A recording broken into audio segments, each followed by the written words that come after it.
Hey, what's up guys? JQ back with Tech Creation, where I use technology for recreation. So the Galaxy Note 9 has been out for a hot minute now, and despite me using it for the better part of say 3 months or so, I never really saw an incentive initially for anyone to run out and go buy it, especially because I've been distracted using the Pixel 3 XL. I have to admit that implicit bias is a very real and human thing that we all go through, especially when you're dealing with smartphones, and you end up missing out. I was still holding on to my bitterness from the Galaxy S9 Plus because of how incremental I felt that device was, that when I picked up the Galaxy Note 9, I still had like this resentment towards Galaxy devices that I didn't really pay much attention to the phone, and ultimately overlooked how solid of a smartphone the Note 9 actually was. So I pretty much realized this last week when I picked it up again and began using it in harmony with my Galaxy Watch. And it was really just a breath of fresh air because I've been suppressing my distaste for the Pixel 3 XL's notch for so long that I forgot what the Samsung experience was like. And just using it again reminded me how much of a multimedia beast this phone actually is. Just listening to Spotify on the stereo speakers sounds so good. I mean, it's crazy because at one point, Samsung devices were pretty much known for having terrible speakers. And you fast forward a few years later, this tiny speaker puts out a very decent amount of low end. It lets me enjoy all my rap and hip hop playlists, and for me personally, it's more than good enough to set up nearby for casual listening while I'm in the middle of doing mundane tasks. And then when it came to watching videos, especially now that I'm catching up with some Netflix, it was yet another reminder of how superior this display is, especially when transitioning over from the Pixel 3 XL. I mean, the difference in screen is just so apparent, from those edge-to-edge bezels to how deep those colors are, and just the overall brightness of the display. Nothing really tops what Samsung does with their Super AMOLED displays. And I really hate to sound this way towards inanimate objects,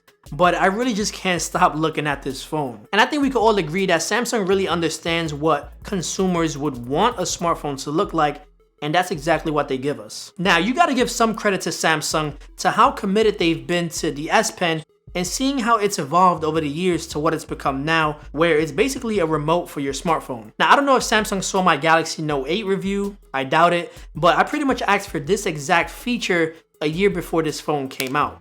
Hit the flashback. Now, one last comment about the S Pen, and I've said this before in past videos, I kind of wish that clickable top was actually a button that would allow us to launch certain tasks or apps when in proximity to the phone.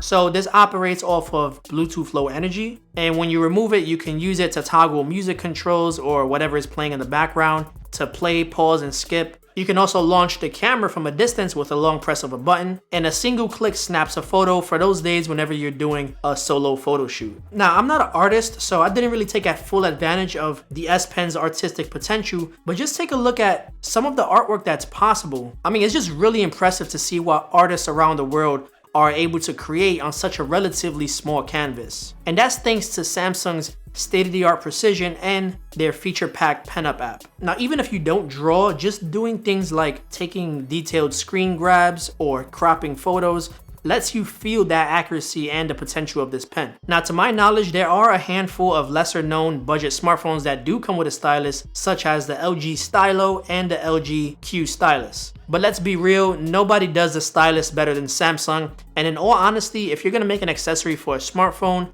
this is how you do it. Now, once upon a time, Samsung phones were known for having the best smartphone cameras. That is up until Google's computational photography stepped on the scene and raised the bar for competitors. Now, here's my issue currently with Samsung cameras, and I think most people would agree with this, especially pertaining to the Note 9 and the S9 Plus. So it's not that the cameras are terrible, they're just subpar to some of the better options available, such as the Pixel 3's camera. I mean, just look how soft some of these initial selfies came out. Way too soft on the facial features compared side by side to the Pixel, and this is with Samsung's beauty mode turned off, and that would get me frustrated because I would think that the lens was dirty or smudged over, so I would be wiping and wiping, when in reality it's just Samsung's image processing that falls short. And then when it comes to low light scenarios when using the main camera, the issue is that the shutter opens up a little too much to let in more light to compensate, and even when you're shooting a still subject, you have to make sure like your hand is completely still in low light scenarios, otherwise it's gonna come out really blurry.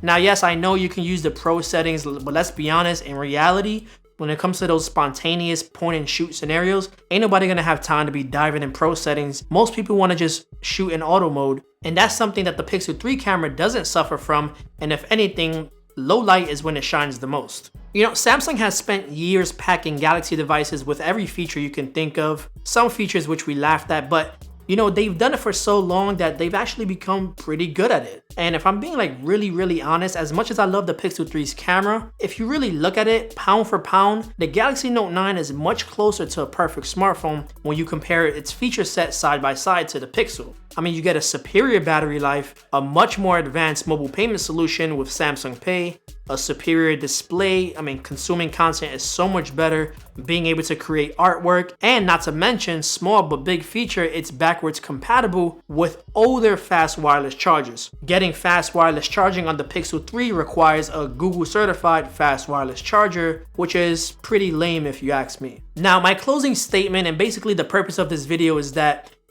if only Samsung just improves their image processing on this phone, I could care less about bezels and all that stuff. I think the screen is perfect as it is. If they just improve that camera, then the smartphone industry is gonna have a real problem trying to outdo Samsung. Anyway, so that just about wraps it up for this quick video, and I just wanted to share my perspective on this topic and to start a discussion around the conversation of smartphone value. What do you guys value in a smartphone, and what's important to you as a smartphone user? Go ahead and let me know your thoughts down below in the comment section below.